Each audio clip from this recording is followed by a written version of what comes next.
listen, although the Bible again speaks of the initial part of our salvation, the justification, that when the Bible also speaks of salvation, that it speaks of not only what God has done as far as our justification, but what God has done throughout the course of our salvation life. The whole redemptive process, the whole redeeming of us from not only the beginning, but also through to the end. And so then when you view it in that way, and not just a single point, then you recognize that, okay, and I'll just use the example of a race, that although God is the one who has put me in the race, he signed me up for the race, I am a participant in the race, I am one now that is an official member of the race.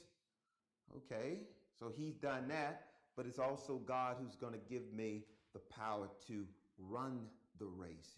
He's not finished with me as far as just putting me in the race. He's going to see me through the entirety of the race. That might not be the best example, but I hope you see the point that I'm making there. And so then when we come back and we start to think about then how this has implication to what we are dealing with as far as work out your salvation, then you can see Paul is not saying work on the justification part.